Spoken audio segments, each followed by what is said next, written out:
Welcome to the International Conference on Education and Training Evaluation, Improving Learning Outcomes and Supporting Economic Growth. To attend and participate, choose your favorite language. Sign in, then click on Conference. For further information, to ask questions directly, click here. To download the conference presentations, click here. To share ideas and opinions, please visit the conference forum. For technical support, click here.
مرحبا بكم في المؤتمر الدولي لتقويم التعليم والتدريب، تجويد نواتج التعلم ودعم النمو الاقتصادي.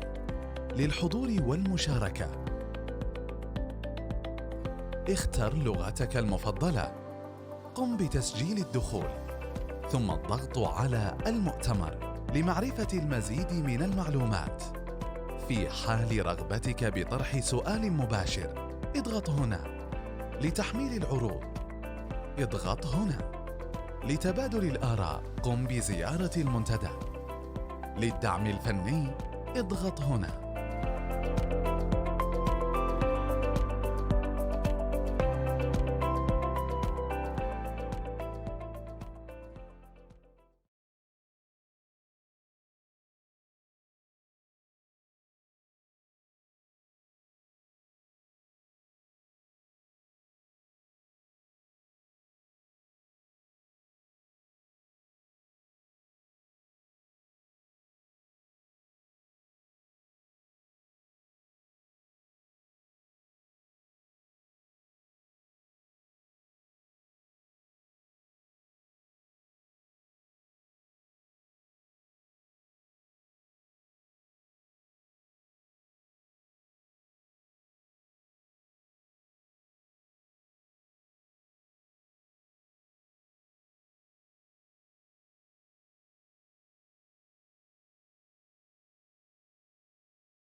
يرأس الجلسة سعادة الدكتور علي بن عبدالخالق القرني، مدير عام مكتب التربية العربي لدول الخليج. The first session is titled Implementing Quality School Evaluations and Inspections. The session is chaired by Dr. Al-Qarni, Director General Arab Bureau of Education for the Gulf States. فليتفضل دكتور علي بن عبد الخالق القرني مشكورا. Please welcome Dr. Al-Qarni. Thank you. Hello, everyone.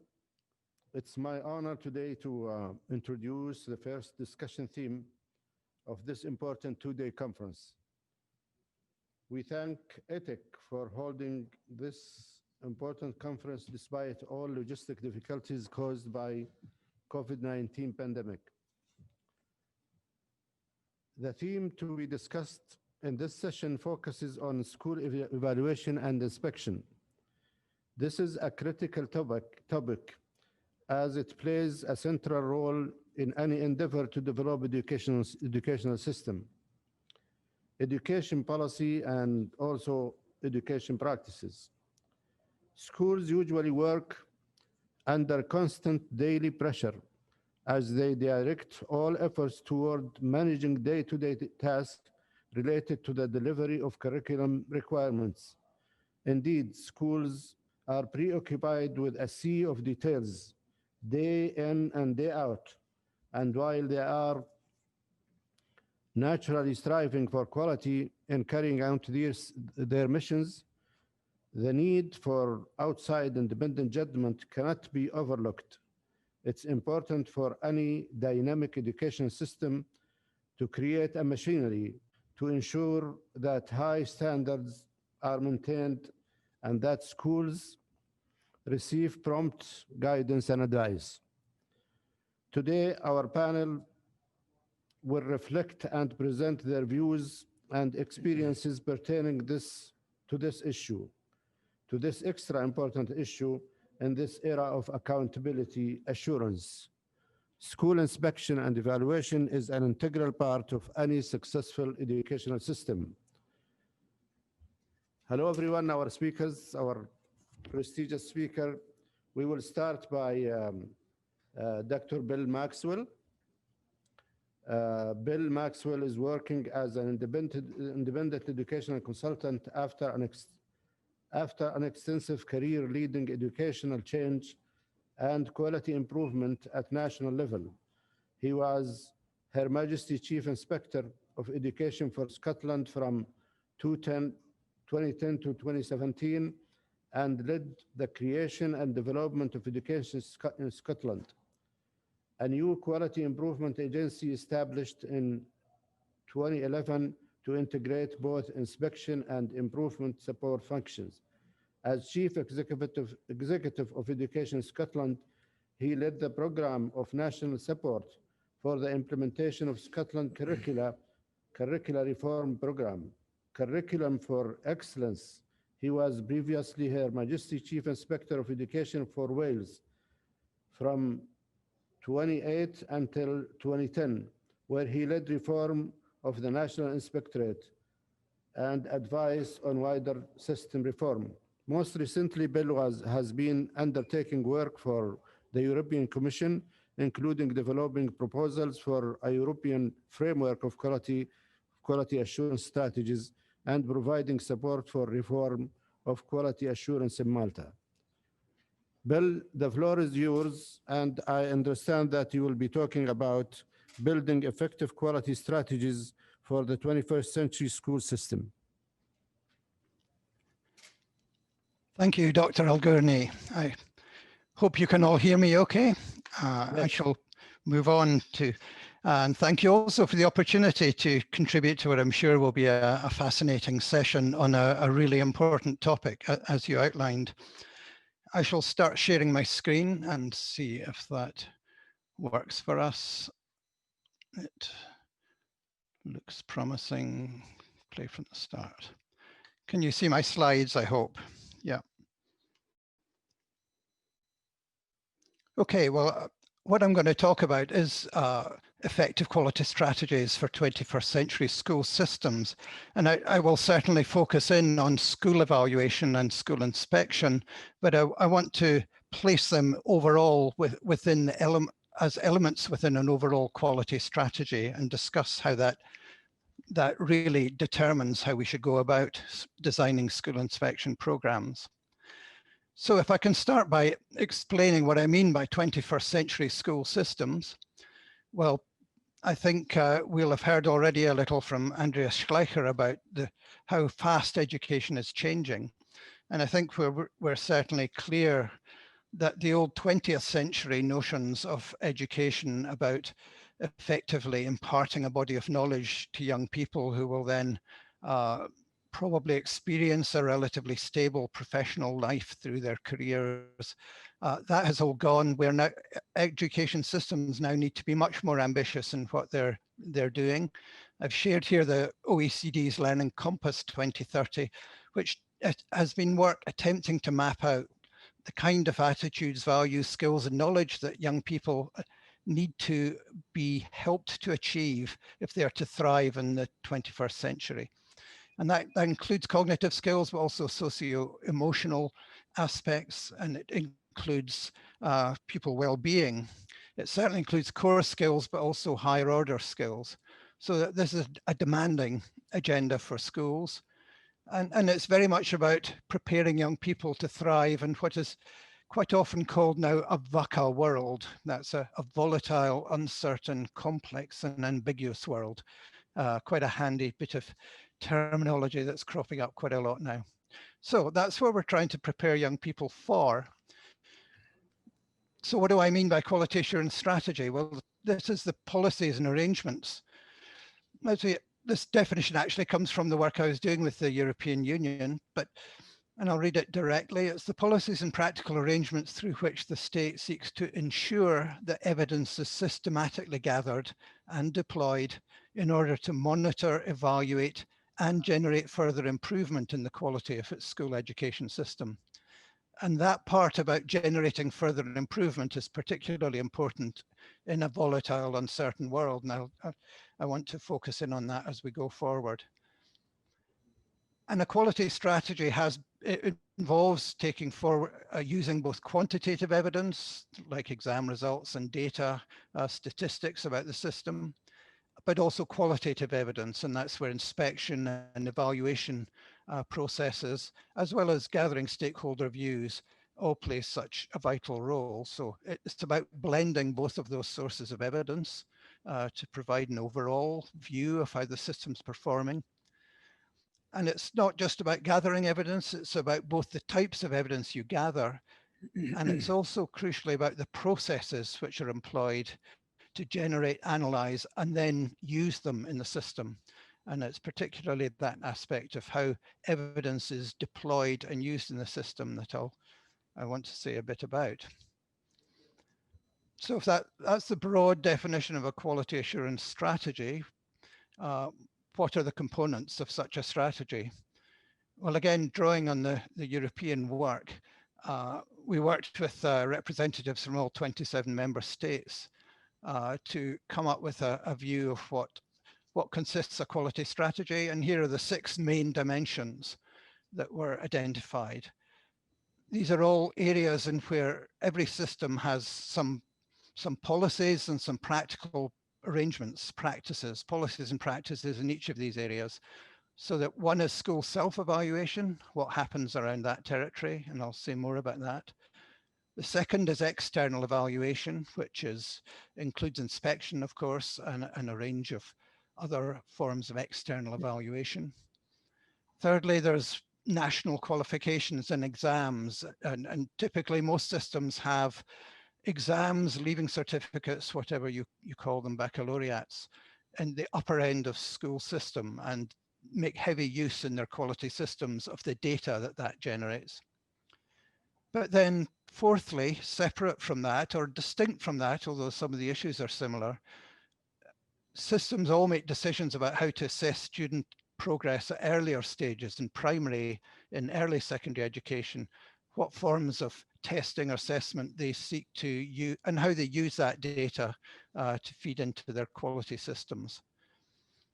And then beyond that, we have stakeholder engagement, which is the whole area, stakeholder engagement, and finally, evaluation and appraisal of teachers and school leaders, which effectively the policies and practices around managing the quality of your workforce, of the teachers that deliver in your system.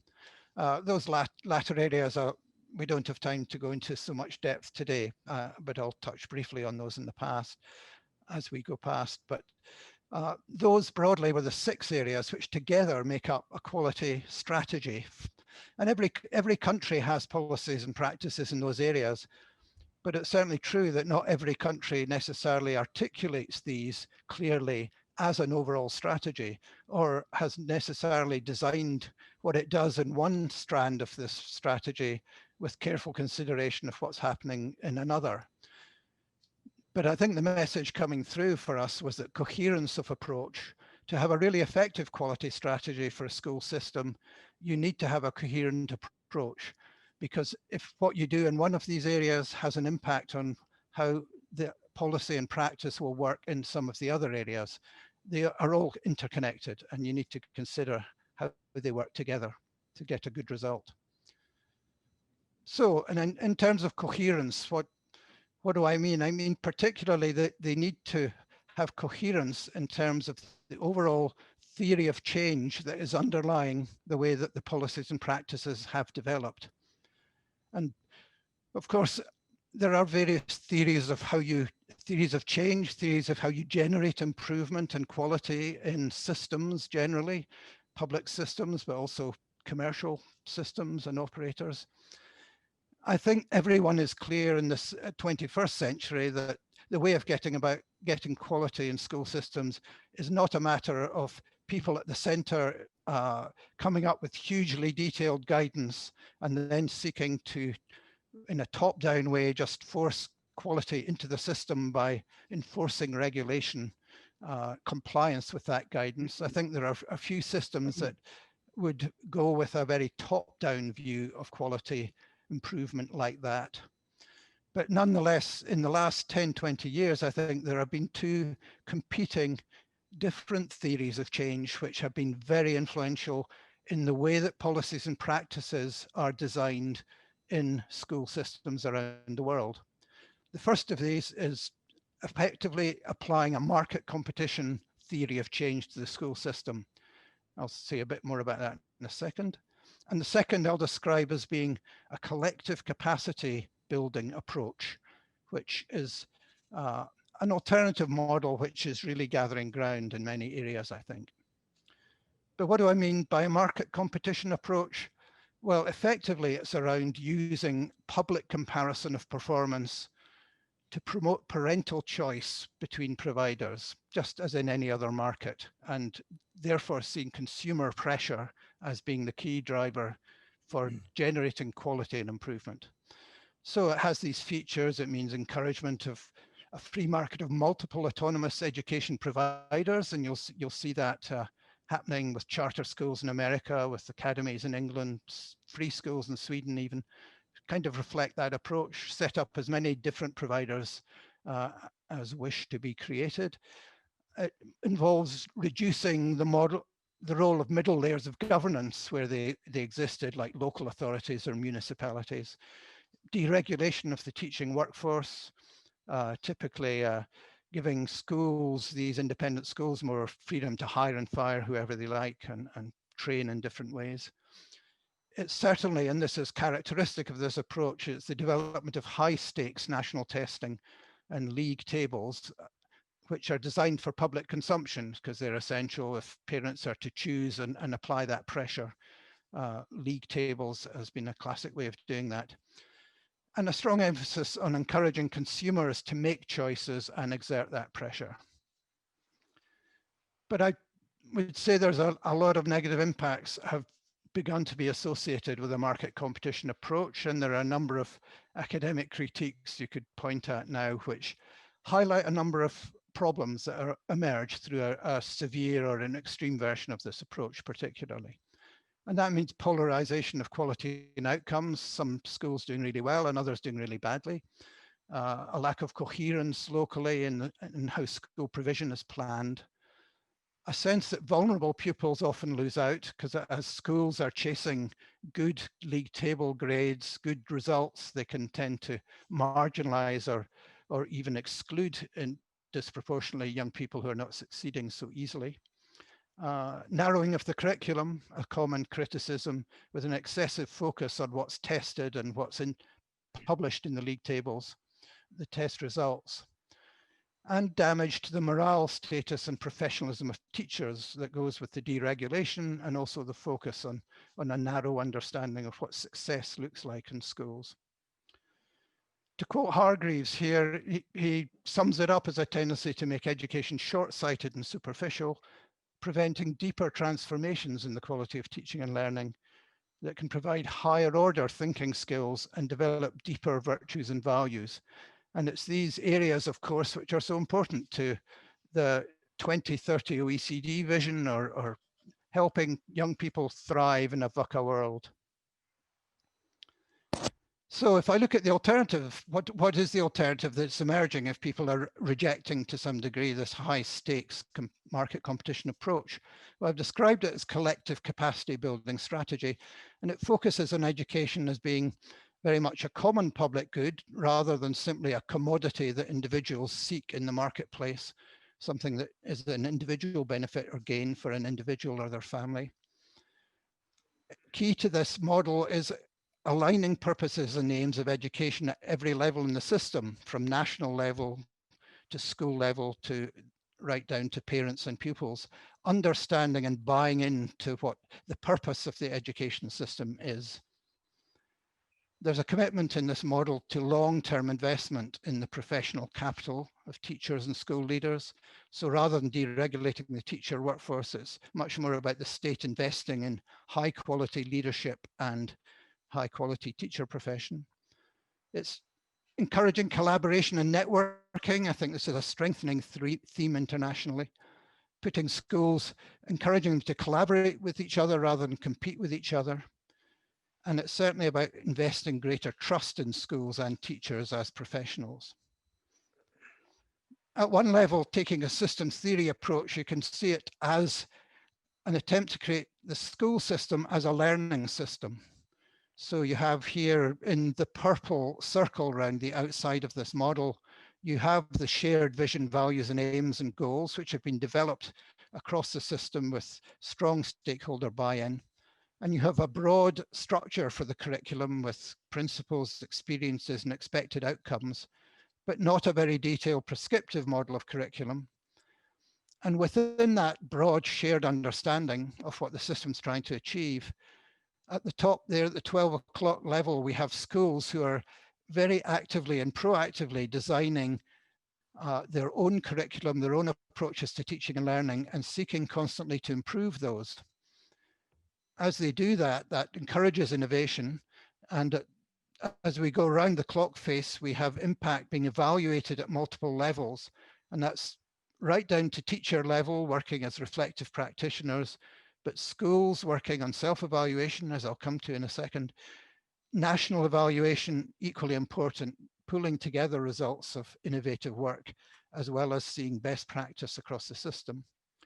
And then crucially, that then needs to be knowledge needs to be drawn out about what is working. So there's a core role for central agencies in the system then to be active in understanding what the evaluation that's going on across the system is saying, what's working, combining that with external research and information that might be coming from international surveys, and then equally crucially, spreading it back to frontline, spreading that knowledge back to schools so that they can feed the knowledge that's been gained in the system back into their next developments.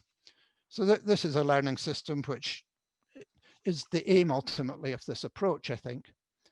And the EU to some extent has endorsed such an approach. So I jump forward there. Go back here. The EU has endorsed this kind of approach in recent high-level statements that have been made across education ministers in the EU. They talk of a culture of quality enhancement and trust, and that being a culture which emphasizes quality improvement rather than quality control, a culture which promotes innovation and therefore through that the cycle of continuous improvement. And it's a culture which provides appropriate transparency whilst avoiding the counterproductive pressures of high stakes accountability approaches.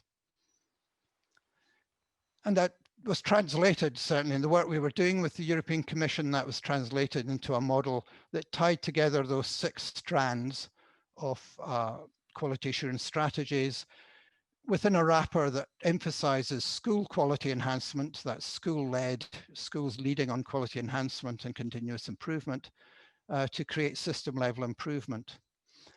And within that model also, we highlighted the need to balance very much some principles that are challenging to balance, and I'll come back to this at the very end, around trust and transparency, for example, and between validity and reliability of evidence. But I'll touch on those at the end.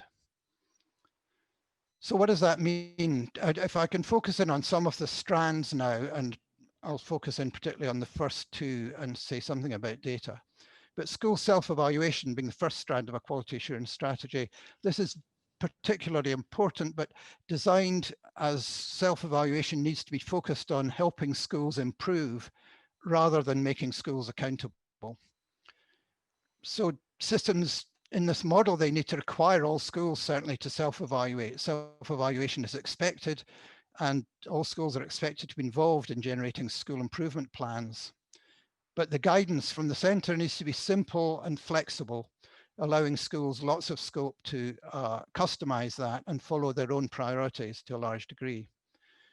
To help that, shared quality indicator frameworks is a common piece of work that many systems promoting self-evaluation have undertaken, and has an important role for the centre to develop and sustain those frameworks, and also to provide schools with other tools, resources and skills that they need to help them self-evaluate and implement improvement projects effectively. Schools need to access to resources and training to help them self-evaluate effectively. And indeed, increasingly, schools are encouraged to work with other schools, neighbouring schools or schools with similar interests, to work together on improvement. And then if I move to inspection, external evaluations, in the context of this sort of collective capacity building strategy, what does that look like? Well, it's probably moving away from high frequency fixed cycles of inspection, like inspect every school every 3 years, which tends to create a culture of dependency where schools, rather than taking responsibility for their own self-evaluation, begin to see inspect as something they're doing for others. And they've just finished one inspection and they're thinking forward to the next. So inspection then in these sorts of models can become much more a sampling, risk-based approach, where certainly an external body, it's important that an external body does inspect on a regular basis, but it does so in a more proportionate and risk-based way rather than high frequency following every school every 3 years, for example. It certainly means that reviews, inspections are developmental and improvement focused in nature, far and not seen as high stakes accountability exercises. You like to think of it more as coaching rather than examining from the school's point of view. So it feels like a consultancy exercise that the school is going through. And it ensures that external reviews, inspections need to complement the self-evaluation the school is already undertaking. So very much building on that. Then there's the use of thematic, and inspectorates in such a system also have a strong role in doing thematic system-wide reviews, which are not individual school reviews, but inspections of themes, perhaps STEM or mathematics education across the system will be as equally important as inspecting individual schools. And there will finally be a big role for a central body in capturing best practice and spreading it back to the system. So particularly in Education Scotland, the body I was latterly running, we had a large and developing arm, which was very much about running websites to put interesting, innovative practice back to schools in ways that they could use in their own planning for the next steps of their improvement. So it's very much a feedback loop we were trying to complete. I'll briefly talk about data, but and putting together the exam data and any other testing data that might be gathered at earlier stages. And perhaps just starting the second bullet, I think the key here is that data, the use of exam test results and even test result data from primary school assessments, the key in this model is using it for benchmarking and for providing it back to schools to help them support their own self-evaluation. So rather than having the primary purpose of creating public league tables or information for public consumption, that may happen too in a limited way, but the fundamental purpose, and these systems following this approach will invest in benchmarking tools, websites and other approaches. They'll also invest in training to help schools use data more effectively. And they will discourage league tables in their crudest forms. it probably means that when it comes to primary and earlier stages of education, the testing done is relatively limited to avoid creating that high stakes environment. And then there are, I don't have time to talk about stakeholders or teacher quality management, but simply flag up a couple of points here that stakeholders are partners in the model here rather than consumers applying market pressure. And when it comes to teachers, the state, the system centrally is going to invest in ensuring that teachers engage in continuous professional development throughout their career and that there are strong professional bodies supporting that. And many of them also have invested heavily in leadership capacity in the system, investing in things like leadership colleges or leadership training programs for their school principals. So that takes me to our last slide, which is simply highlighting a couple of the common dilemmas, because none of this is easy, and systems across Europe certainly and worldwide, I think, have been struggling with how to get this balance right. So balancing trust with transparency. So how do you ensure that there is intelligent public accountability for individual schools in the school system? Because it's important there is some transparent data to help parents and the public at large have confidence in the quality of what's happening in their schools, whilst avoiding generating a high stakes accountability culture with all the disadvantages we've seen with that.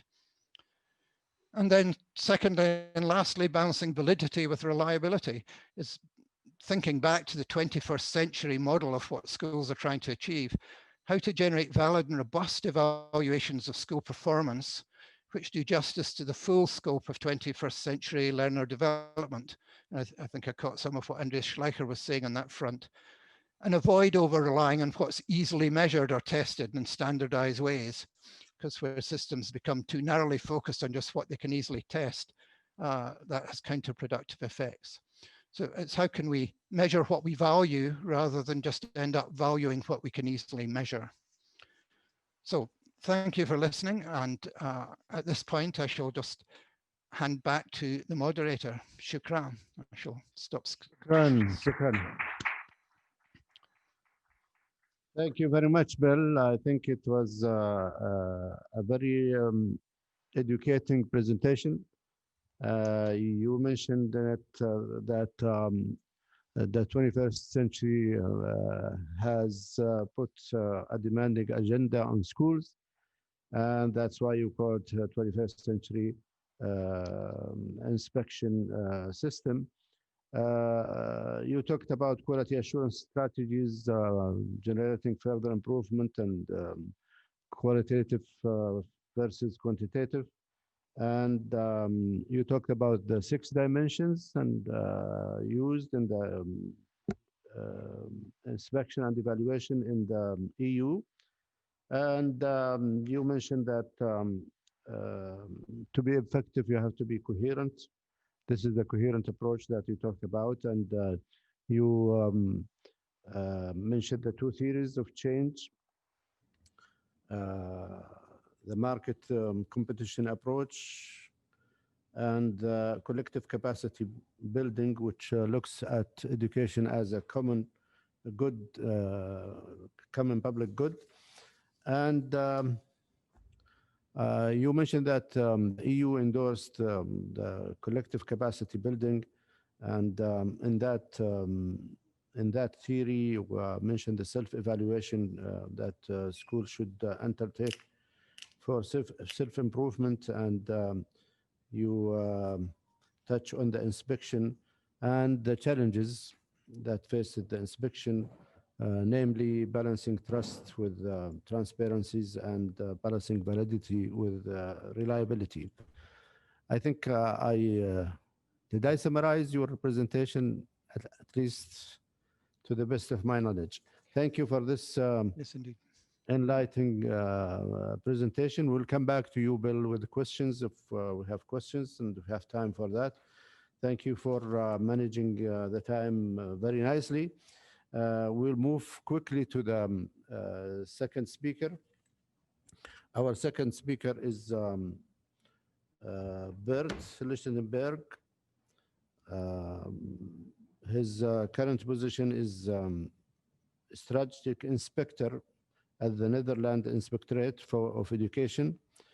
He has expertise and contribution relevant to to this conference theme. In his career at the Netherlands Inspectorate, he had different jobs.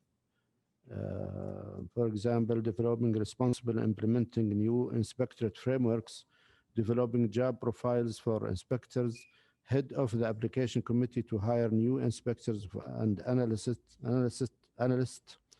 trainer of inspector on strategic matter.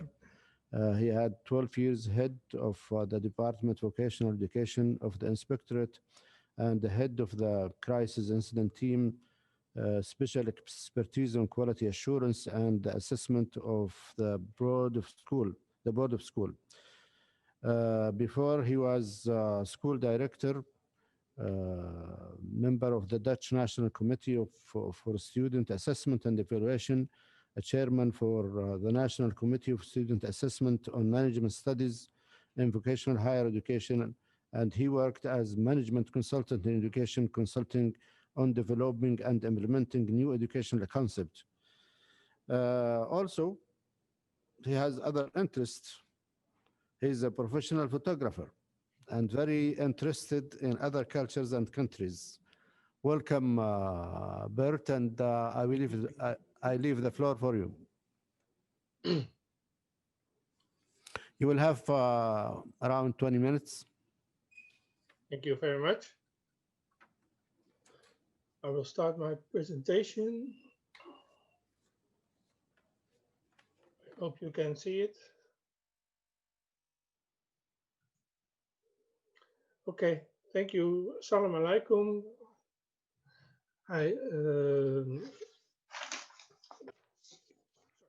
Assalamu alaikum. I hope you are all safe and in good health.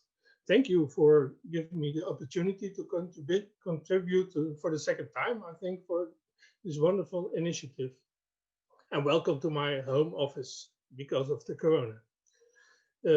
Implementing quality school evaluations and inspections is a continuous process, not only when you start an inspectorate, but also for a more than 200 years old inspectorate like the inspectorate in the Netherlands. Today, I want to share some experience and knowledge with you, and hopefully it contributes to your own work. The message of this presentation is that you need a vision of education and a vision on the work of inspections and evaluations. Like Bill said, the Inspectorate is one of the external evaluators. There are more in Holland, but we talk today about the Inspectorate. The visions you can customize after you have a good vision. You can customize some basics, and I will show you some basics I think you need in your inspections and evaluations. But first, we start with our own context and circumstances. We work in our own context, like in Europe. There are big differences between countries. In Finland, there is no inspectorate. In Germany, there are big differences between the regions in the country. And like in Scotland, Bill is there, and England and the Netherlands, they have already old inspectorates, worked long time. Our inspectorate is still more than 200 years old. But there's no good, there's no bad, it must fit to the situation. But I think within that situation, there are some standard basics, or some basics that you need for evaluation and inspections.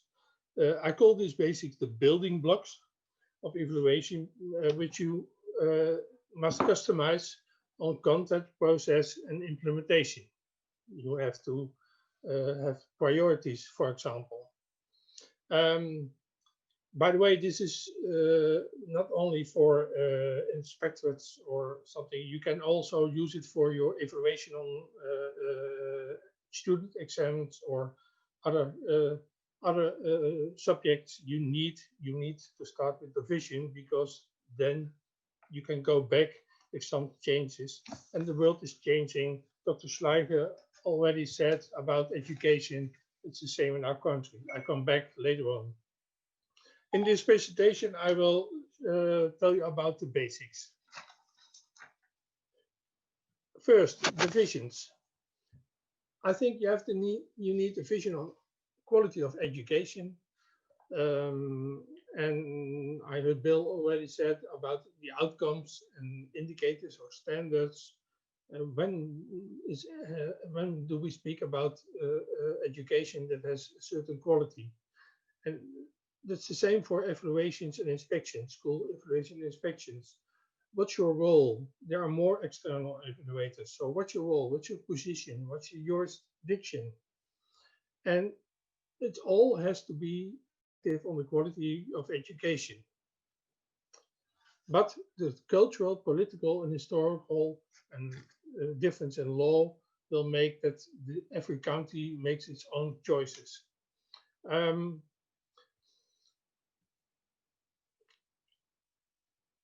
I'd call them the building blocks.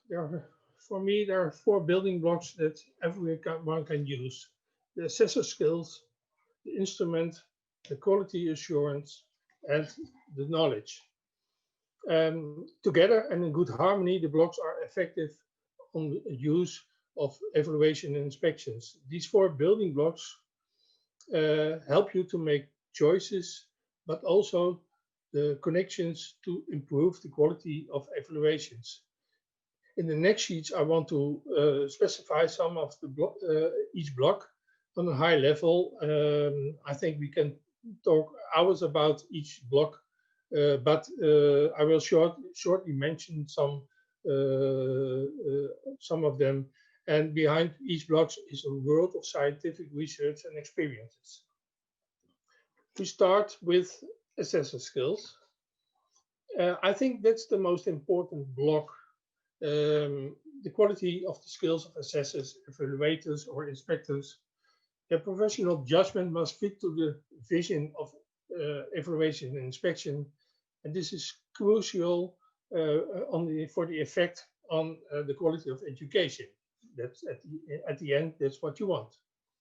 When you look at our group of inspectors in Holland, our profile of them goes further than just people with experience in education.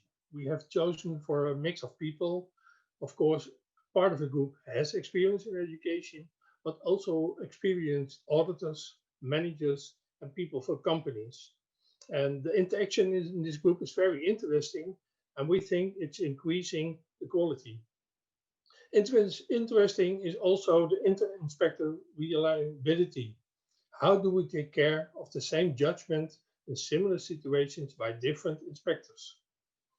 In our inspectorate, but also international, and I tell you at the end about some international experiences, we see good examples of how to realize this. For example, we use internal independent judgment, intervision.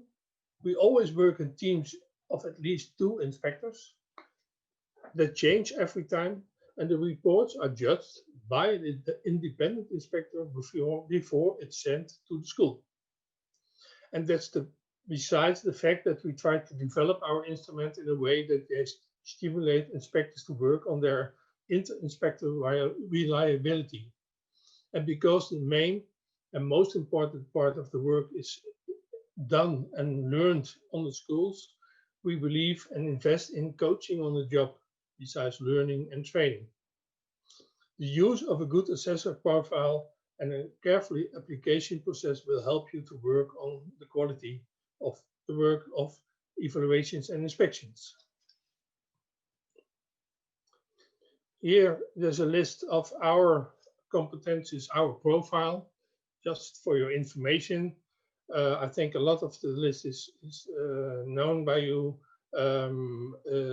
In the senior inspectors, we have some levels. Senior inspectors, project management and leadership are important additional competencies because they need it more than the others. Then the instruments. Of course, you need instruments to support the process and quality. A framework is needed to be transparent to the schools or training institutes, but of course also for your inspectors.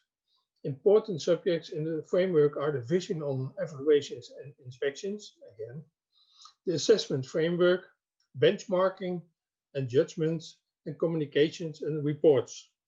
Our framework is valid for 4 years. In that period, we evaluate the effect and develop the framework if necessary. Our framework in our country, and that's like we work, is developed with a role for the schools. They talk with us about the framework that fits to our culture. That's an example again from that you customize your work. Because in other countries it's possible that it doesn't work that way.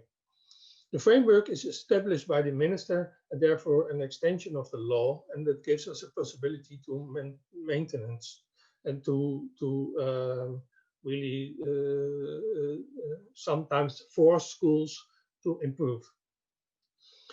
To develop all kinds of instruments, again, they must fit to your vision to be effective. What do we see international? On one side, the very detailed instruments which are used and filled in by the inspectors. For example, the USA. In the USA are this kind of forms, or more overall instruments that give the inspectors more professional space. Like in the Netherlands, we use it like that. It must fit also, of course, to the competencies and the development of your inspectors. The knowledge, the data, also Brill told about the data. Knowledge is power and helps to improve the evaluations and inspections. In a lot of countries, there's a lot of data to prepare schools with a national level or the region with similar schools or otherwise, but also how the education system performs on an international level. It helps you to analyze what the quality of the school or the system is. In the Netherlands, the Inspectorate also published the data of the education system, the whole education system, with our conclusions, and we call it the state of education. It's a yearly report. And we think it's a very powerful way to get put the problems on the agenda of the political agenda and everyone who is stakeholder in education. Data is really important for us, and it's growing in importance. It's getting more important. The quality assurance. To assure the quality and the effect on the quality of education, you need your own quality assurance. In our country, we always say we want to do the same as we like the school to do. Take care of the continuous quality of your work. So practice what you preach. We try to get information about the effect of our work by internal and external evaluations. For example, after each evaluation of a school, we send them an evaluation form to know what they did like, or do they have feedback for us. And of course, we have our own plan, do, check, act cyclist, and that's not on the sheet, but we are ISO certified with a special standard for inspectors.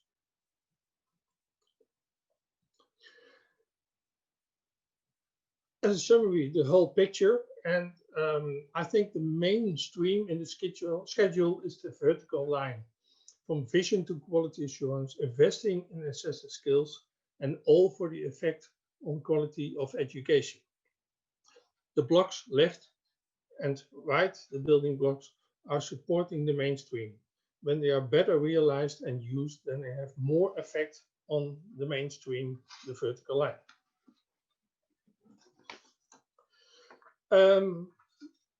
In Europe, we have last March, we held a conference in the Netherlands with a group of inspectors about quality assurance. The group is, I give you the link at the end in the presentation. SICI, standing in the International Conference of Inspectorates. And the theme was this year was quality assurance. And some of the outcomes are written on this sheet. And if you read them, you can relate them again to the different blocks I told you about. A lot of them speak for themselves. One of the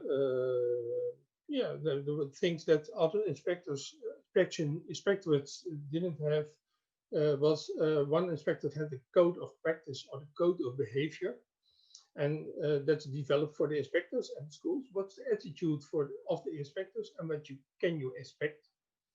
The triangulation, that's explaining, that's the rule that inspectors gather the information for the judgment from at least 3 different sources, and that increases the liability of the evaluations. Independent internal judgment, that after an evaluation on the school has taken place, 1 or more inspectors look at the process and look at the report and the judgment and give feedback to the inspectors who did the evaluation on the school. And of course, very important, the quality culture, which can be built from the beginning. And this is important, in a very important part. Everyone realizes this is a very important part, the quality culture. And how do you build quality culture? How do inspectors look after their own quality? That's a very important thing. Looking back to the schedule, it's very, I told you, there's a whole world of scientific research and experience in every block. Today I talked mostly about what and not about how. And the world, again, of education is changing. Also for us, the customization of the blocks is needed. For example, in this time, in this strange time of COVID-19, online learning is important, even in our very small country where people live next to the school about a few kilometers.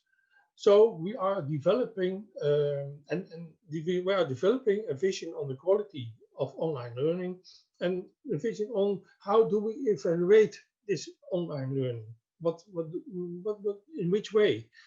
After that, we train our inspectors, we develop instruments and gather data to evaluate the effect on the quality of education. So it's the process again for us the same we do. Because we want to improve and because we need also scientific development in our work, we started Education Lab Netherlands. That's a place where we as an inspectorate work together with national and international scientists to do research, improve and develop instruments and techniques for both education and the inspection. We use the results for ourselves and help international inspectorates with products and consultancy, but also to develop the visions. And we think Education Lab helps us really in also our reliability and the trust in our own inspectorate, because we can prove that our work is good enough to and has effect on the quality of education. Here are some interesting sites at the end of my presentation. Education Lab, the SICI, the inspectorates, the state of education in the Netherlands. That's the report I told you about, the yearly report. And when you look to go to the NEL inspectorate, you'll find in English some of our frameworks and other documents in English that could help you to work and improve your work. Thank you very much for your interest. Independent research, this last month, I think, independent research by some scientists in the Netherlands showed that only the presence of an inspectorate already has positive effect on the quality of education. You don't have to do anything, you're there, and it has effect on the quality of education. Implementing quality evaluations and inspections will increase that effect. I wish you a lot of success and hope that it helps the quality of your education, which is important for the quality of life. And I hope to see you back face to face. And until then, I try to end my presentation in Arabic. Vadam. Thank you.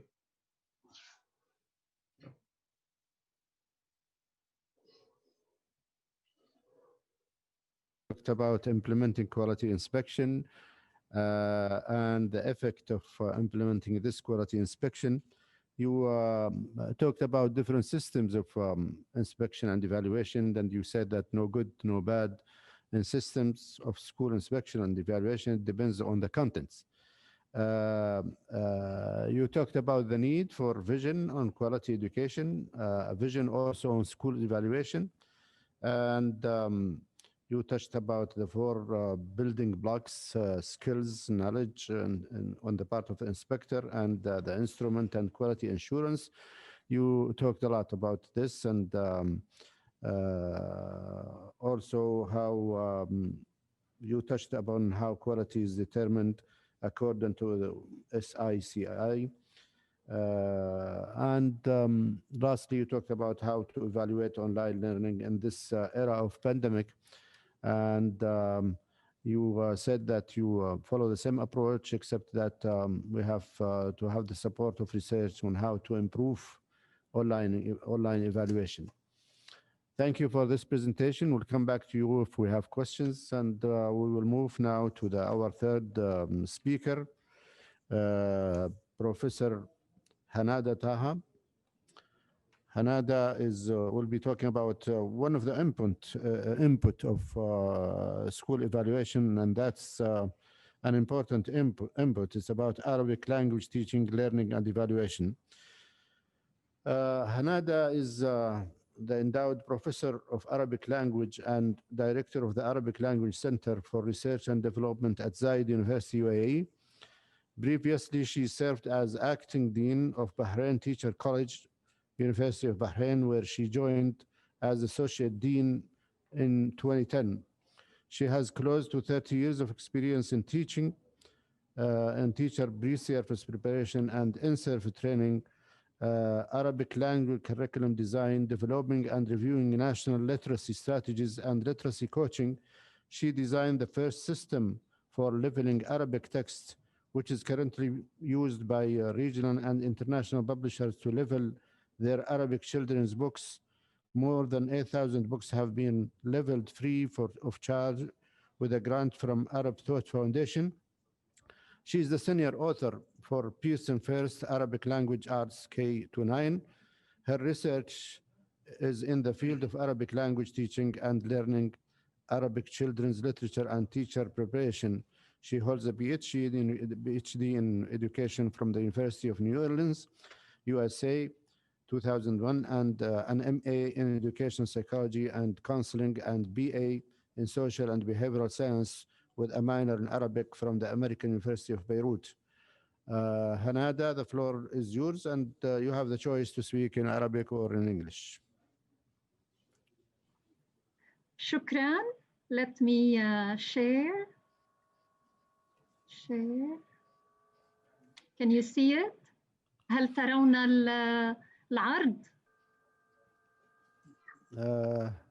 نراه. لا نعم. نعم أم لا؟ نعم. تمام. مساء الخيرات والمسرات. السلام عليكم. Good evening and peace be upon you all, and thank you very much for this invitation, and thank you for having me in this important conference in terms of the topic, in terms of the theme, in terms of the timing, in terms of this necessity to tackle such topics during this time. I will start speaking first about evaluation in general, and my work will be about the Arabic language and the assessment and this world of Arabic and the importance of teaching this language. Assessment is, in general, is not like Ibn Sinai as a floating, obviously not floating man. Avicenna's Floating Man story, which was an experiment to see if he can separate the spirit from the body. Now, Ivan Sinai said that it is possible and we can have self, um, we can feel ourselves as an innate feeling. As for teaching language and evaluating an assessment of language, we cannot separate that.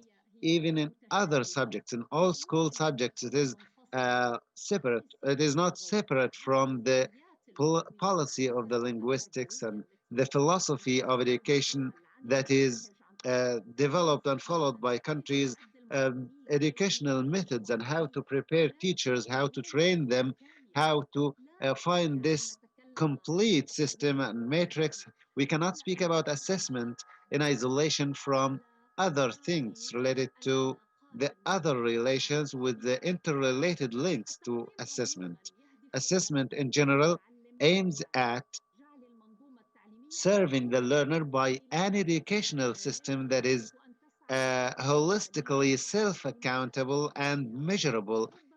And this may have been mentioned by other speakers before me, that there is some kind of self-improvement, as I mentioned, that school works on self-improvement and starting from bottom up, from the roots to the branches or the leaves. Sometimes also we can start upside down. And this kind of assessment should be in the different and should be in the different solutions. And this is important for the Arabic language.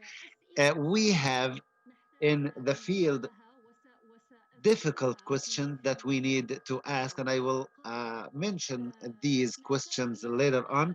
We need to ask these questions, we need to tackle these questions, we need to mention them in a way that will enable us to know how to deal with the Arabic language, how to look at the Arabic language through this long history of practicing. Also, assessment is important in terms of assessing the different programs of Arabic language in terms of the outcomes and the different outputs. It is not important what the teacher does uh, a lot, but what is more important is what students do. If students speak classic Arabic, this is my message that the teacher used this classic Arabic with them. If students talk good Arabic, this is an indication. The teacher will not be speaking with them classic Arabic, and at the end of the day, will find them at the end of the year speaking slangs. So the students will not be busy all year long speaking with higher thinking skills, and at the end of the day, I will go and I can't find any of them as an inspector. I also want to speak about a story before I start speaking about this changing world. A story of a university student who became a teacher. Her name is Haya, which is a real story. Haya was a teacher in the teachers college. It was a good college of teachers in the region.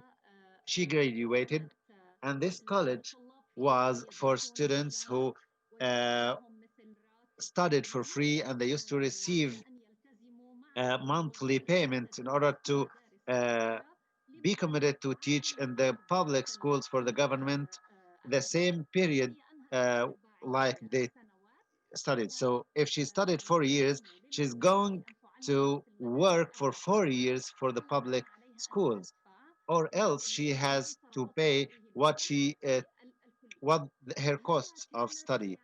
Haya was one of the promising teachers in this positive way of everything. She had the passion to study. She loved what she did, and she was perfect at her work, and she was perfect. She liked her students, and in everything you look, Haya was a perfect teacher. She was the ideal model or the example that you need to find in every teacher, in every practicing teacher or any new teacher. She is the real teacher or the dream teacher that we wanted to find. Haya graduated, and we all had our eyes on her and what she's going to do in her school and in her classroom. She went to school and she was very creative. We received a lot of positive feedback about her educational methods. But after 2 years, she burned out, if we can say so. Her spirit wasn't the same. She found that the system as a whole does not provide her with the necessary support as a new teacher in the field. All teachers used to tell her, why do you teach? Find another job. Why are you here? You're still young. So, in addition to the classrooms that were not provided well, that were not prepared with the utilities, with the aids, the policies that did not give her room to create, all of these things added for her, that make Haya leave the profession of teaching even before she finishes the obligatory 4 years. This, and she had to pay. She paid for 2 years of study cost. She had to pay in order to leave her job and go for another workplace. Haya is a story of a lot of teachers that we have today. A lot of Arabic teachers. I specifically speak about Arabic language teachers. She is also an example of other teachers of other subjects in the field. So it is important, and I will continue speaking in my time today about the complete system in terms of assessment of Arabic language. I cannot have uh, an old curricula that is boring, not interesting, not keeping up with this changing, vulnerable world. Or every day we have something new. I cannot have this old or ancient curricula. I have to have a modern curricula. I have to prepare and train teachers. Teacher preparation is very important. What happens in their programs? What are the programs that are being provided for them? Are they still the same old programs that we used to study 10 or 20 or 30 years ago? Do we still prepare the Arabic language teacher with the same framework that we used to do years ago? Do they work on the new direction that they have in terms of preparation of teachers? Do we work on their etiquette? How do teachers work? How do they deal? How do they treat students? How do they speak? How do you use intonation? Do we work on his classic language? Who are those who we choose to be teachers of Arabic language? Are they on the same level like those who go to to engineering, medicine, or technology? Are they on the same level? Are we preparing them to be the best Arabic language teachers that we can have? We need to remember together that the Arabic language is the Arabic of schooling, the Arabic of learning in the Arab world in general, in most of our countries. So, having the teacher of Arabic language, sometimes the weakest episode of the chain, who's not prepared well, not trained well, with not having good training, smart training. Leaders of school tell me usually that I am a management person. I don't know about education. So, and I have seen that a lot in more than one country that I visited. So we do have a complete system, and we need this complete system. For example, spreading the awareness in society in general. What do our families do at their homes? Do they speak classic Arabic with their children? Do they use that well? Do they get their children to like the Arabic language? And I'm speaking about not only Saudi Arabia. I know that Saudi Arabia, the Arabic language is excellent in terms of the Saudi society, but and this is social awareness. But generally speaking, in the whole Arab region, we need to have this social awareness. Our social awareness needs to be urged needs to be uplifted, needs to be worked on in terms of the importance of the Arabic language. Now, the complete system of teaching Arabic language requires a system that depends on standards, and I'm partial to learning learning that is based on depending on standards, and I will need also KPIs, modern KPIs to the all aspects of the Arabic language. We are not living in a world that only asks us to teach the main four skills. No, we need, this is not enough. We need our students to be able to speak without reading from a paper, from papers, to speak from the heart and to improvise and to speak words, meaningful words and sentences. We need our students to know the arts of the Arabic language. We need our students to sit properly and to speak. We need KPIs. We need a modern curricula that will be interested in not only our current social status, but also to the society that we are living. And what is important is that this curricula will take care of what is going to happen in the society in the coming years. From one month to the other, we have these mega change that happen in our daily life and the lives of our children. We need a program that will be proactive, that will help our students know the future, how the future will be, and how to build our work on what we have in the Arab world, the vision of 2030, the vision of 2025, all the different national visions in our countries. We need resources and new educational methods that will uh, be aligned with all the things that I previously mentioned. We need standards for the Arabic language that I reviewed from one of the Arab countries. They have some standards for the 21st century, and I think they are very modern. And we find that the KPI says a student sits properly. So I didn't understand, how can a student sit properly? How can that be related to the skills of the Arabic language? I didn't find that in the standards of mathematics, for example. Why should we mention that in the standards of the Arabic language?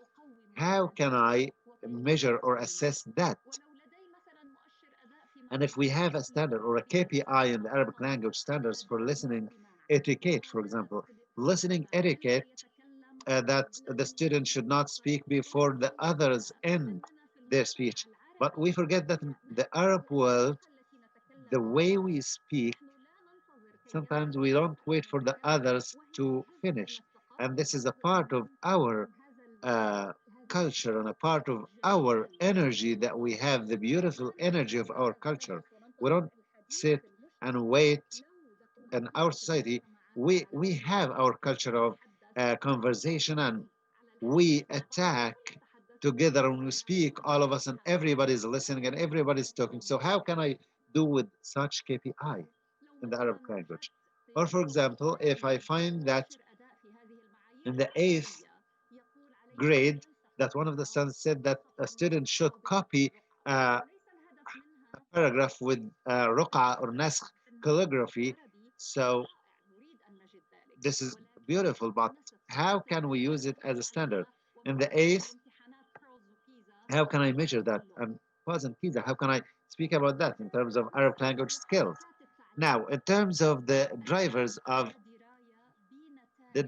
education, we all know the results of our students in the fields of education and the Arabic language. Usually they are for reading and different PISA and PIRLS that started in 2000 or 2001. Those results continue to be doubted by many with claims, and we have many messages until now. Now we are in 2020, and those results continue to be doubted by some. I think that some countries have improved, but most of the countries are under the international standard in terms of reading comprehension. What are the reasons for that? What happened? And I know that many people, there are many dialogues and many conversations that I had with ministries and officials and teachers. A lot of them doubt these results. A lot of them doubt the context and the context of these uh, uh, tests, saying that they are for other countries and they are imposed on us and they are not suitable for our countries.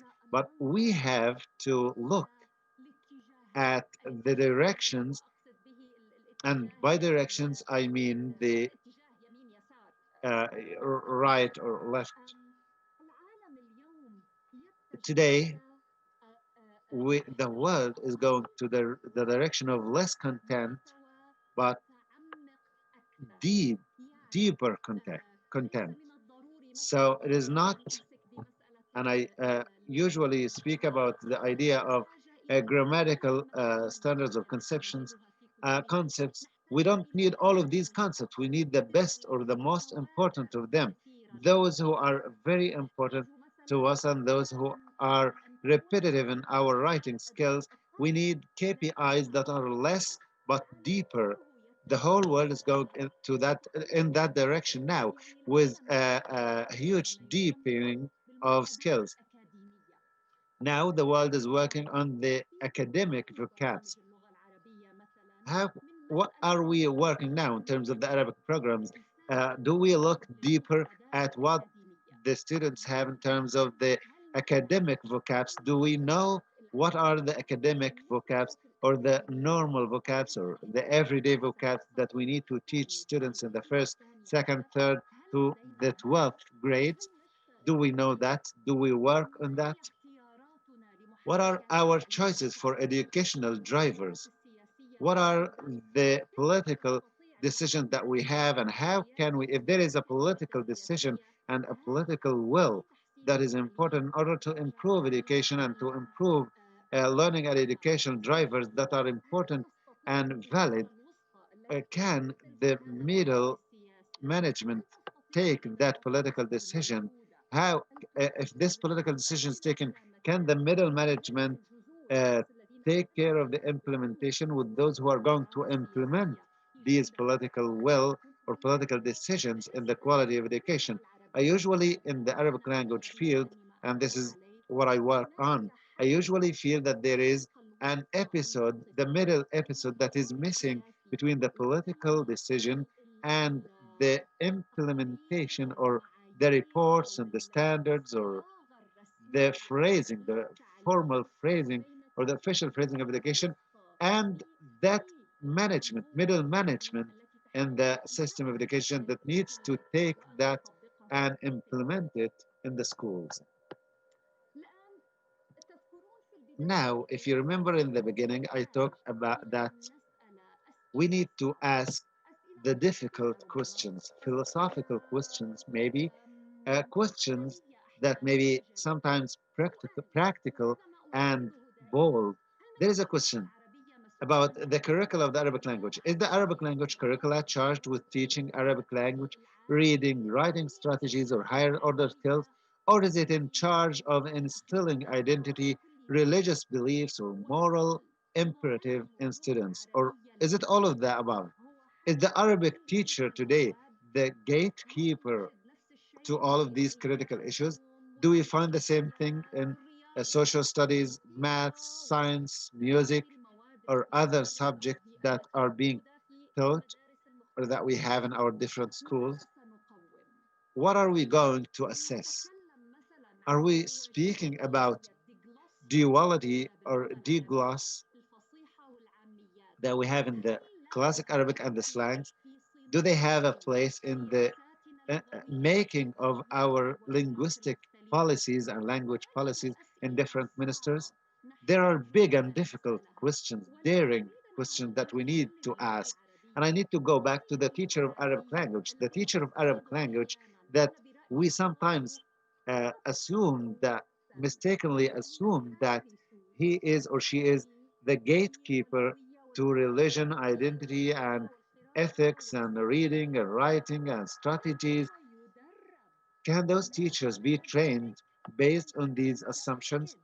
Are we sure that they are in line when we close this door, that he takes care of all of these assumptions?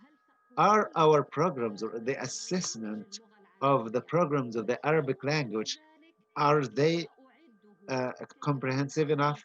How can I prepare those teachers to be a gatekeeper for all of these issues?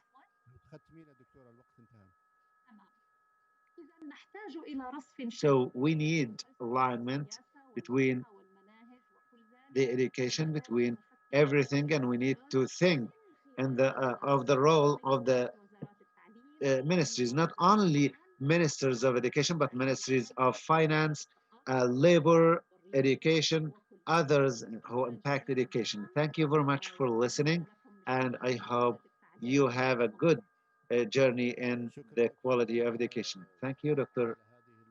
Hanada Taha, for this fruitful presentation on the Arabic language topic that we face a lot of problems in it in terms of development. Dr. Hanada mentioned that the methodology that is used or the ecosystem that surrounds the teaching of Arabic language still needs development, and this limits our abilities to develop the outcomes of Arabic language in our schools and universities. We will come back to you if time allows, Dr. Hanada, with some questions. Now I will move to the next and fourth speaker, Dr. Mohammed Alghamdi. He works as a CEO of National Center for School Evaluation and Excellence here in ETEC. He received a Master of Art in Educational Leadership, then Master of Science in Measurement Evaluation and Statistics, University of Kansas, Lawrence. I think I will continue. I'll complete the introduction in Arabic. Dr. Alghamdi متخصص في Dr. تحليل Alghamdi is specialized in the philosophies and the policies of Arabic strategies, educational strategies, and he held many positions. He worked as a teacher, as a school leader in public and private schools. He worked as a general director of supervision and the directors of education. He works in many Arab and national projects like different programs for and the 20-year program for assessment and evaluation. He worked in different professional programs in Saudi Arabia for evaluation and assessment. He has a long history of experience, and I had the honor of being his colleague in one of the in a period of his journey. So the floor is his, and I mentioned that in any successful educational system, school inspection and evaluation is an integral part of that system. So I'm happy to learn that there is a national framework for educational assessment in the Kingdom of Saudi Arabia. And Dr. Muhammad will shed some lights on this framework.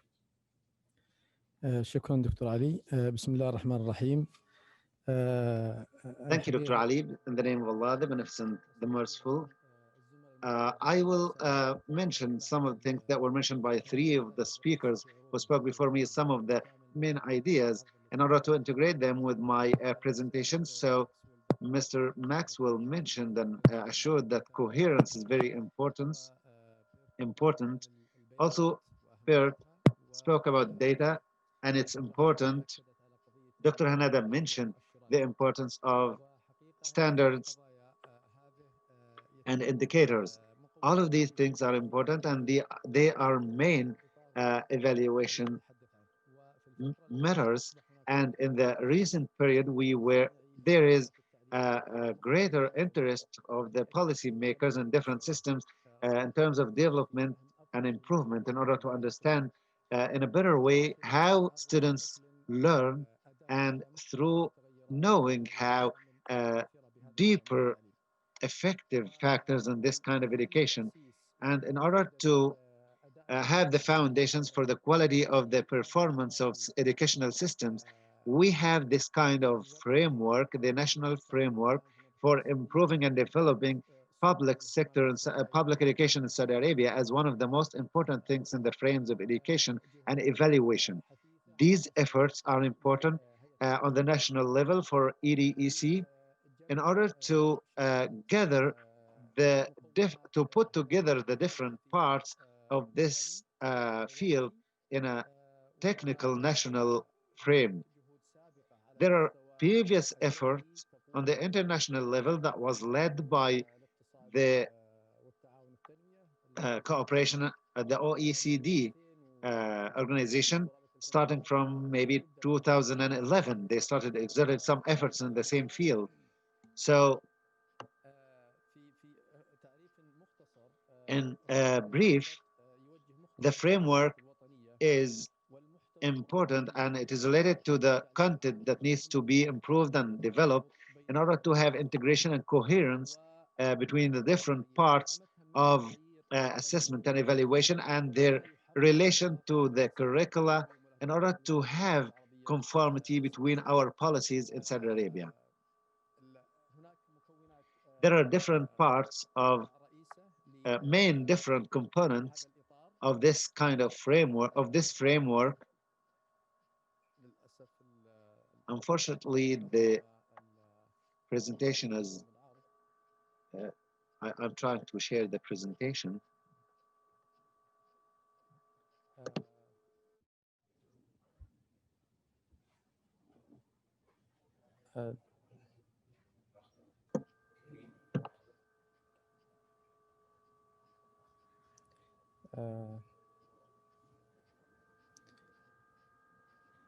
ممكن انه Maybe I have some technical difficulties, but I will continue speaking about the different components. The frame is covering the different components of any national assessment program, started from the assessment or the evaluation of the student, which depends on the classroom assessment and the practitioners assessment, starting with teachers, leaderships of schools, the school guidance staff and other staffs, and school assessment that talks about different kinds of assessment, self-assessment and external assessment of the school. After that, we have the assessment based on the level of the educational system in general through samples representing all the different components.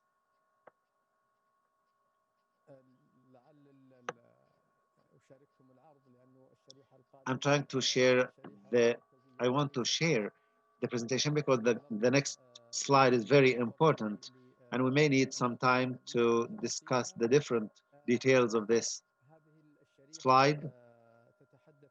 The slide is talking about the conceptual framework of our national frame, and it depends mainly on the next slide, please. It depends mainly on the conformity and coherence and integration between the different parts of this frame. Any national frame in any given country usually starts from the educational goals of that country. So we usually derive from that general frames for the curricula that are being taught in this educational system. And after that, we go to the things that are derived from these frames in terms of standards of content and standards of performance. These are the things that we try to find in any educational system in any country. Yes, this is the slide, the conceptual framework of national assessment. It starts from the goals of the educational system in Saudi Arabia, from which we derive the general framework of curricula, then the specialized frameworks. After that, we have this frame that gathers all of these assessments and conforms them together on different levels. We find here that students are in the center of this process, of this conceptual framework. Why the student is in the center? Because at the end of the day, we need to find the impact of our process, the impact of school on the student, whether in his developmental needs or psychological needs or social needs, without any disconformities or any negative things that may occur. For example, if we focus on the issue of tests or exams, as mentioned by one of the previous speakers,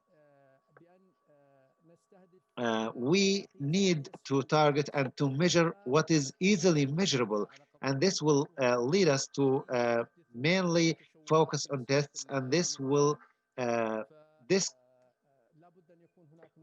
make some of the problems in the future. So we need to have integrity between the different components. The center is in the student is in the center. After that, we have the assessment of those who teach students and those who monitor and follow up and support this kind of education in terms of teachers, leaderships of schools, and other staffs of the schools. After that, we have the school assessment that will start soon in terms of internal and external assessment, self-assessment and external assessment. After that, we will have the assessment of the educational system as a whole.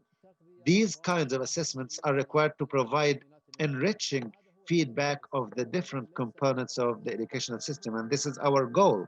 The goal is not assessment in itself.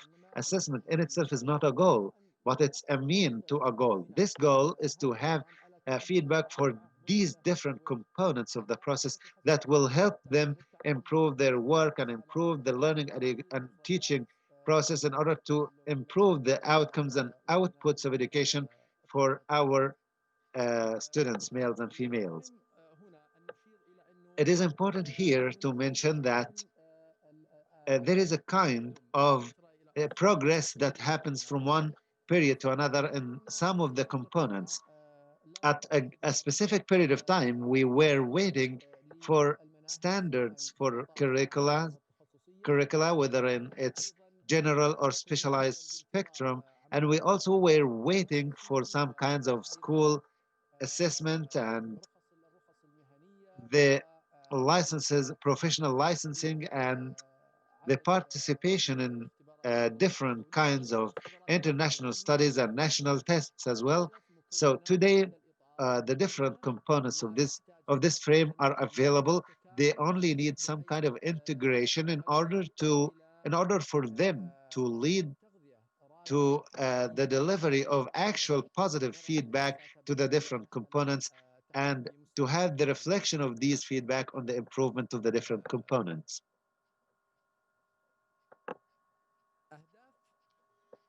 The goals of this framework can be seen in four main goals, as I mentioned before: integration and coherence between the different components of the assessment. They are available, but they need more integration and linking. Also, governance of the different roles and responsibilities in different assessments in all of its levels. This is also another main goal for the framework in order to avoid repetition and doubling efforts. Number three is to have conformity between the goals of education on the national level and the assessment efforts, and to monitor the extent of to which students achieve the goals of main goals of education. Also to monitor, to enhance the regular use of this assessment in order to enrich improvement and the development of our educational policies, and at the end of the day, to share these assessment results with the stakeholders in different components of the educational system. There are some main features for this level. The first one speaks about effectiveness, which is expected to be provided by the governance of roles in different fields. The other theme is related to comprehensiveness, and in the other conceptual level, which is related to the student in their own place and the other practitioners like schools and teachers, and also at the same time coordination and integration between the different kinds of or levels of education and the standards of the curricula and the goals of education, and also the accreditation of different educational tools and aids, also the integration of data. Data was mentioned in more than one occasion with the different speakers in this session, and previously we had a huge amount of data, but recently we started in terms of the specifically in terms of making decisions to take care of the long-going data that will enrich our decision-making process on the long run. Also, the importance of integration between the executive and assessment parties. This is very important in order to focus our goals and efforts and to make sure that no one party will be doing the work of the other party. So it is important also to have governance of roles in order to concentrate our roles and efforts. Everyone will do their work. There are two examples of such frames, like, for example, Hong Kong. And as I mentioned, that in different countries of the world, these frames are not that different. They have the main five components, but from time to time we find some distinguished things related to the context of the frame. There are different similarities, a lot of similarities between our system and the system in Hong Kong, especially in the assessment tests. They target third and seventh and 12th grades, and we almost do the same. The other example is from Norway. Norway started a long time ago preparing for this, for such a framework, and the OECD organization commended their framework. They have similar fields like our frame here in Saudi Arabia, like, for example, targeting reading, maths, and science in different levels of the educational system, different grades. Also, we have summative and conformative and developmental assessments.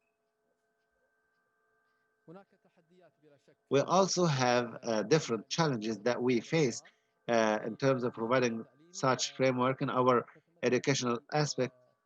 Some of these, the main challenges are the availability of a large number of national and international frameworks that need a lot of coordination. Also, a lot of efforts that were exerted in ETEC in order to do that. And we will note that in the matrix that will be in the conclusion of my presentation.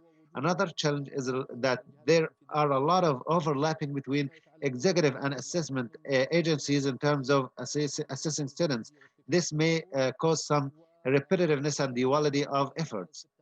The third challenge is the weak linkage between the national assessments and the national standards for curricula. This slide is speaking about governance and integration.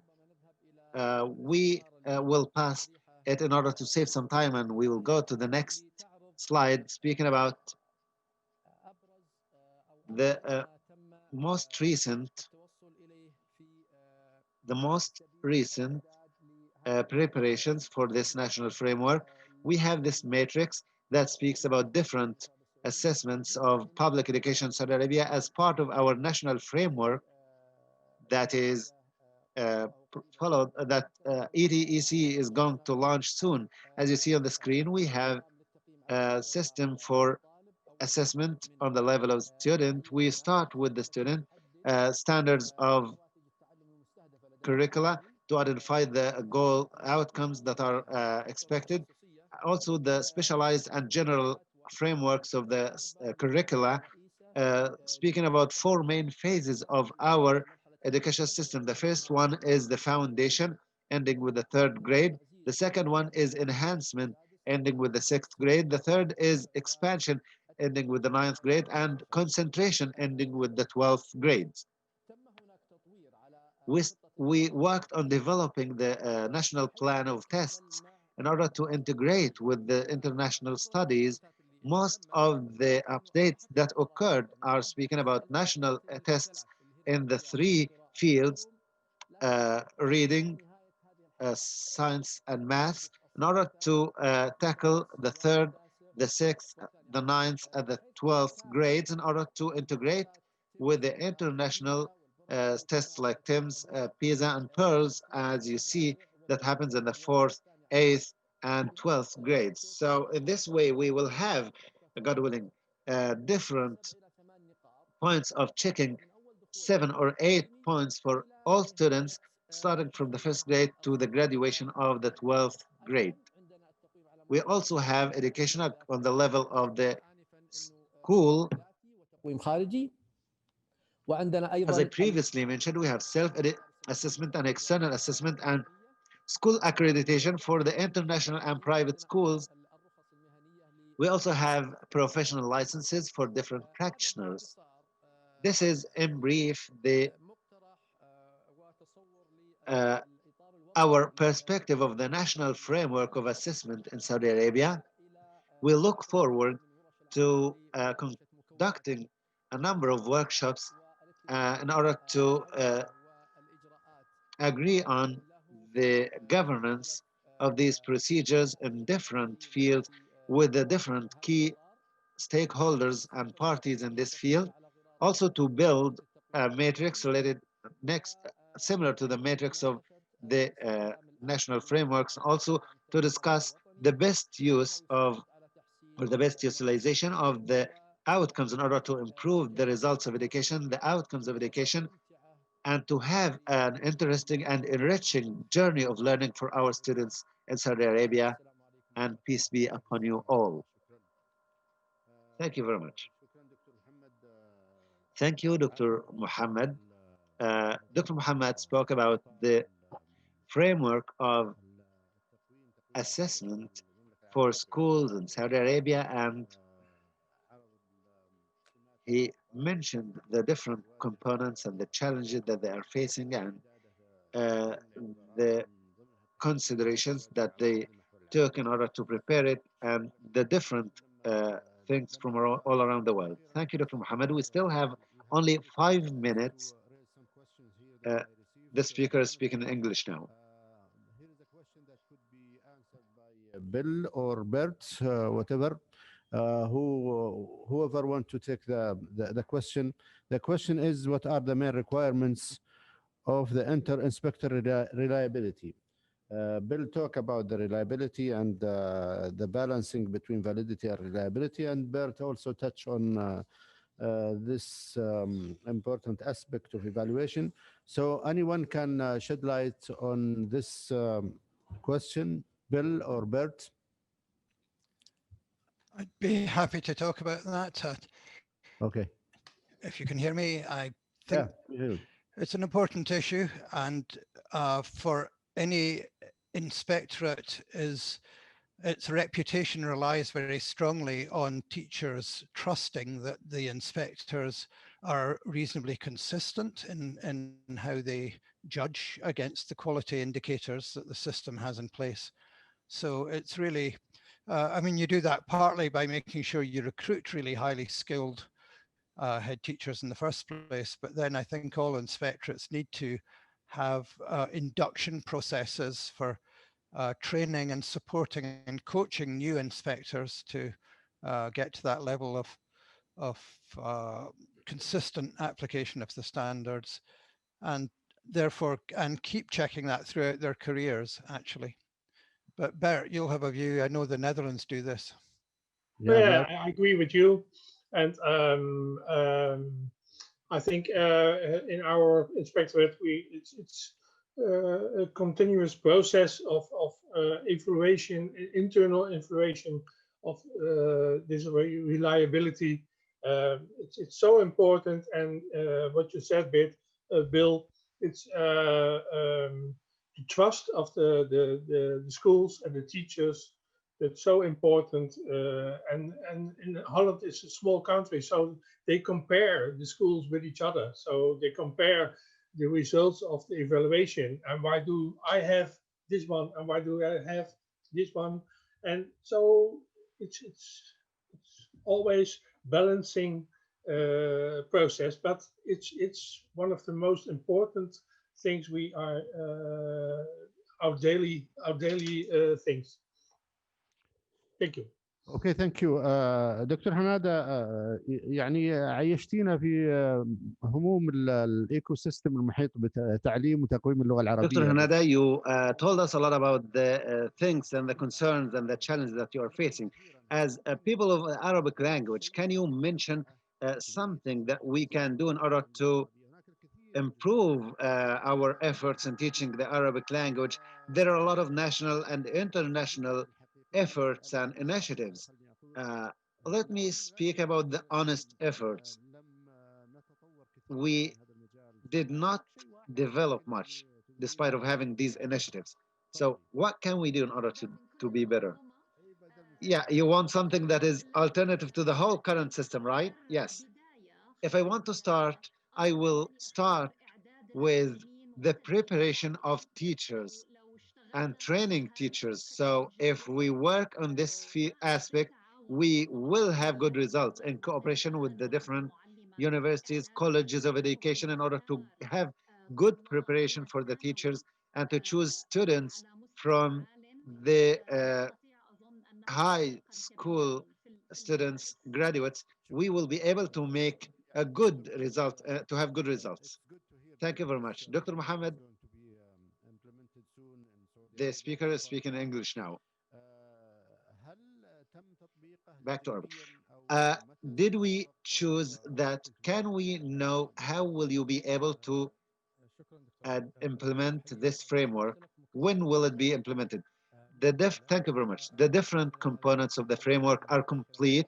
ETEC worked on all of these components, but now we are about to discuss this framework with the different stakeholders in order to go to the next phase related to experiencing this framework and trying it. Shukran jazilan. Thank you very much. If you want to thank the interpreter.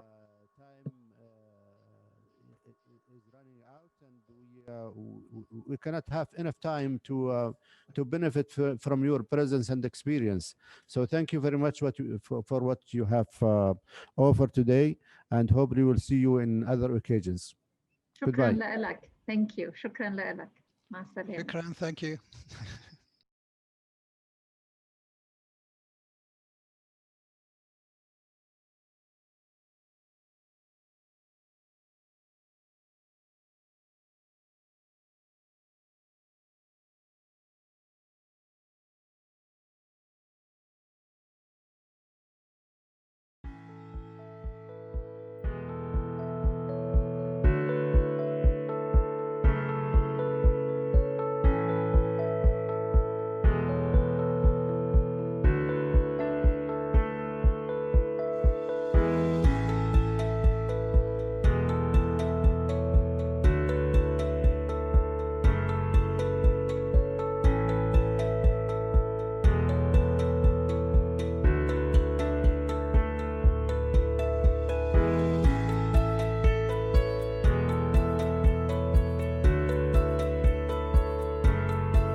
Welcome to the International Conference on Education and Training Evaluation, Improving Learning Outcomes and Supporting Economic Growth. To attend and participate,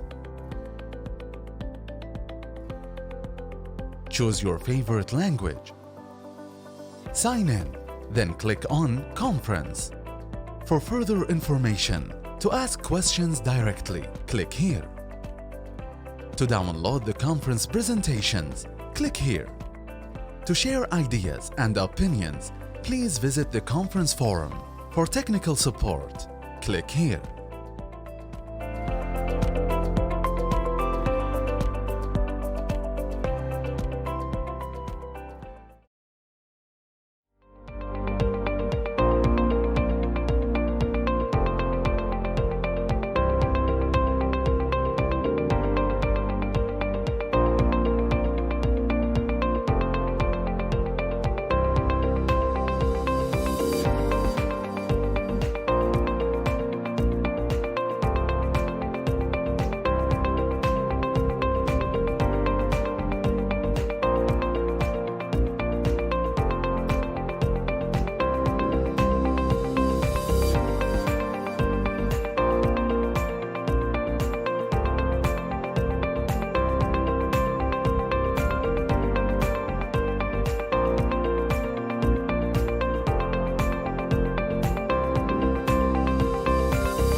مرحبا بكم في المؤتمر الدولي لتقويم التعليم والتدريب، تجويد نواتج التعلم ودعم النمو الاقتصادي. للحضور والمشاركة اختر لغتك المفضلة، قم بتسجيل الدخول ثم الضغط على المؤتمر لمعرفة المزيد من المعلومات. في حال رغبتك بطرح سؤال مباشر اضغط هنا. لتحميل العروض اضغط هنا. لتبادل الآراء قم بزيارة المنتدى. للدعم الفني اضغط هنا.